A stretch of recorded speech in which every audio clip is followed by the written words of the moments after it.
The numbers are in.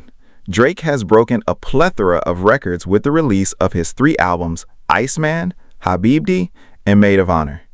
And another thing you can bet is that there's a large portion of content creators who are upset. They are crying about it, they are spinning narratives about it, they are misconstruing data and then giving it to the people as if it's fact, when it is not. And that is what I'm here to do. I am here to right their wrongs. I am here to not allow them to move the goalposts. I am here to hold them accountable to their word, and I'm also here to tell you the impact of Iceman in just 1 week. But before we get into any of that, please make sure you like, comment, and subscribe. Hit the like button if you're watching on mobile. But I have to give a shout out to today's sponsor of this video, who is Mr. Charles Brown. Now, Charles has reacted to one of my videos before, so it's all fair game and it's all love. It's just funny to look at. So let's start with this. The only people who want to see this nonsense, Drake's so scared to drop this he knows that this is gonna do 150, right? He knows first week sales gonna be 175, 225 if is curious, right? Other than that, W, right? That's gonna be like every Marvel movie that has dropped in the last couple years. W. Come here, Mr. Brown. You said he was gonna do what?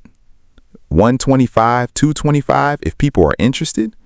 Now listen, I'm going to give you some credit because you did try to walk this back a bit. Let's listen to your second video, but this is the video I actually have the most problem with. What's happening, as you expected, and a lot of people are trying to remind me of what I said a lot of and most of it was true. A dude went back to me saying some way back last summer when Iceman was still cold talking about you said it was 150. Keep in mind, every time I post on Twitter, he goes under my post. You said it was going to be 150. I may have said that. I don't even remember saying it, but I may have said it a year ago. I'm not going to allow you to move the goalpost. Now first, we're going to start with this. You do say a lot, so maybe you don't remember, but I'm here to remind you. You didn't say that last year. You did not say that last summer. In fact, I'm going to attach a picture here. The picture next to you is an article from Complex that came out in November, which means you said all of these things about 5 to 6 months ago. Even then, it was bad to say it, but it's even more false now that we look at it. But now let's see what you do next. Recently as last week, I was on the Company Man, and they asked me what I said it would do. I said 450, but they don't say that right. They want to keep reminding you. These guys watch me faithfully so they can hate, but they keep reminding me what I said, this, that. See, I'm an honorable dude. I could have clipped it up and not included the part where you said what you thought it would do last week. But again, the fact is that it's just too late. Drake didn't release a single. So why did you go from 6 months ago thinking it was going to do 100,000 or 200,000 to now saying it's going to do 450? That just doesn't add up to me, which means I don't think that you were either being honest or I think that you knew Drake was about to blow these numbers out the box and you just had to retract some statements or walk some stuff back. Either way, the real thing that I want to talk about is how you explain the data, because I think that was very misleading. So let's get straight to that. What goes up must come down, but we didn't know how fast it was going to come down, gang. This guy been on top for 24 hours. That thing started to crash and burn. And what they're doing, I'm going to read to you what happened because I had to Google it to be sure. And Google said, yep, it did, right? It crashed and burned.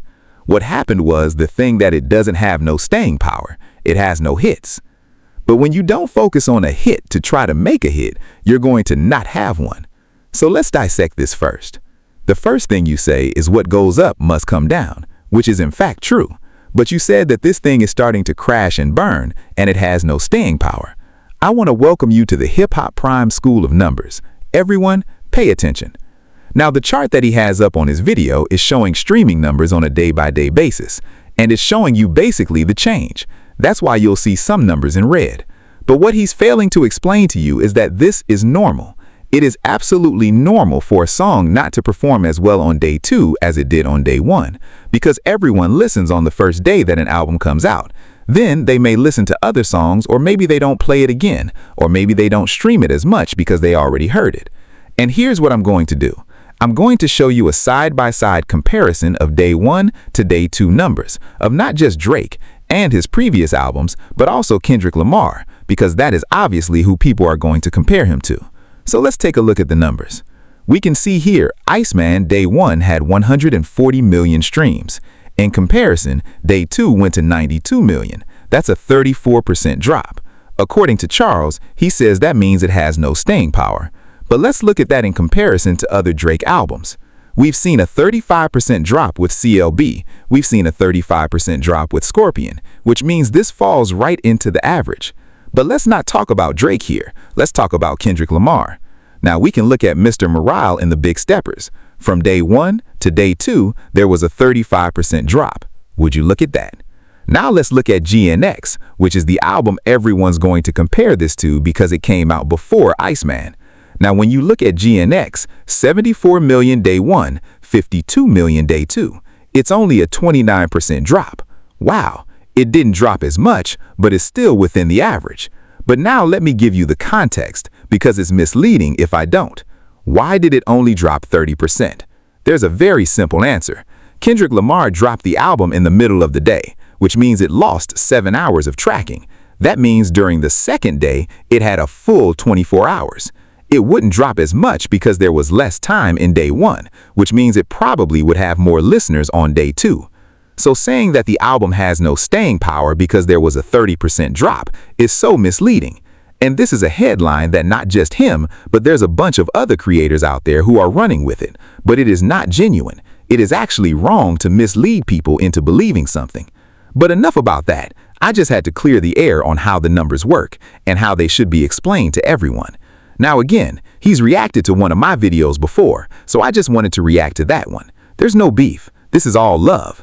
I just wanted to add clarity to the situation. But you want to talk about the numbers, so let's do that. Drake dropped 43 songs last Friday, and do you know that on Billboard next week, 42 out of 43 songs will be charting?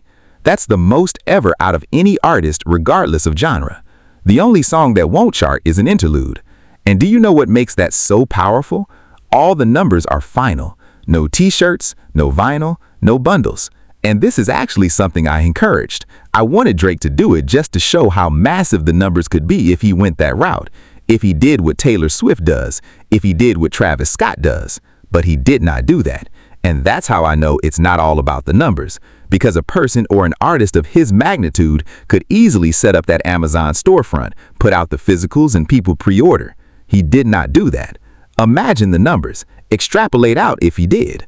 Another thing that hurt him, he dropped 3 albums. Each of those are projected to do 125 each. So imagine, just imagine if he put that all on one album and did 30 songs on an album, what the streaming numbers would be. This just shows that he's showing the power of his fan base, and he's showing the power of his music.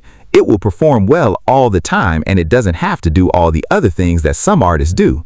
Even though I don't knock that, because I think it's good business. This is just the business that he does.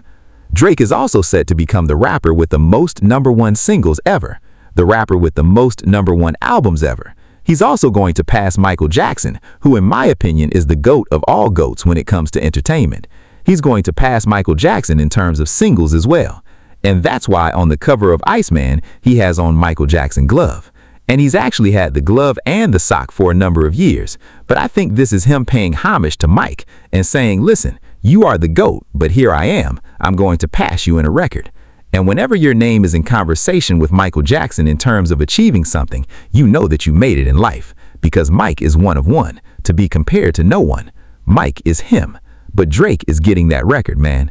And that's a big deal. So this is a historic week in hip-hop. This is a historic week for Drake. And I know it's something that he's wanted for a long time because he's been referencing it for like 3 years. And he didn't get it with What Did I Miss? But now he will get it with Jenna STFU. So that's the purpose of today's video, to just add clarity to the numbers, explain some stuff, and also talk about the records that Drake is about to break. And here's the thing. This is why people are really upset. He had maybe one of the worst years that you could have in terms of public embarrassment, going through that battle and the name he was called and the Super Bowl and the Grammys. He went through those things. But like a phoenix, he arose from the ashes, and they wanted those ashes to never reignite. They wanted him to never return to excellence and to prominence. But here's the thing. You don't get to decide that. You can make whatever YouTube video you want. You can align him to a political party if that's what you believe. You can hold panels about him. You can say all the negative things that you want. You can sing Not Like Us until you can't talk anymore. But it doesn't change the facts. When it comes to the numbers, he's the guy. These are the people making a choice in who they want to listen to. No one's forcing them. If you want to go with the bot angle, go with that angle. But I'll tell you why that angle doesn't work. Because anyone can use a bot. So if you don't think that if people wanted to make him not the most streamed artist, then go buy a bot and put it on your artist page. It's available. And if you think that he would be botting while he's suing somebody for botting, you're just foolish. Like in your mind, you will believe that someone would do that. They would sue and say, hey, this is what someone is doing. This is why the song is inflated. It's not right, but I'm going to do the same thing. Even though the label is auditing what you're doing, they're watching what you're doing. The world is watching and waiting for you to get caught botting. You think someone's going to do that. Every other week, there's a new frivolous lawsuit that Drake is being filed by somebody, the RD or whoever his name is, that got dismissed. Every other week, it's a stake lawsuit where Drake is funneling money and streams through stake. Do you think that they're botting? Because if the goal was just to sell more records, he could have just done bundles and not had to bot at all. Like, use common sense. I beg you, use common sense, man. Hey, we got a lot more videos to do. This is just one where I had to come out and speak and talk. No crazy edits. I just had to give you the facts. If you like this video, please make sure you leave a comment. Let me know what you think about the first week numbers. Let me know what you think about any of the albums. And what do you think about Drake breaking these records, man? Again, this is a very, very big deal, man. Surpassing Jay-Z, surpassing Michael Jackson. This is like #1 rapper, biggest pop, R&B, soul, Motown, whatever you want to call him. He's surpassing that, man. So that's very interesting, and it's something to talk about, and we'll get deeper into that as we move into next week. But I had to come in here and make that announcement to you. Listen, please hit the like button as well. I want to thank everyone who's been supporting the channel. This has been my biggest month ever on YouTube. My most viewed video ever came out. 75,000 views. That is crazy to me. There's a lot of dope content. I did a video talking with Top 5 Troy, who is a self-proclaimed Drake fan. So if you want to see me talk to someone who has opposing views and feels differently about my favorite artist, go check out the debate. I think it's a dope watch, and it's an hour long. So everyone who asks for longer videos, there you go. But until next time, my people, I appreciate you being here until the end of the video. This is HipHop Prime. Salute.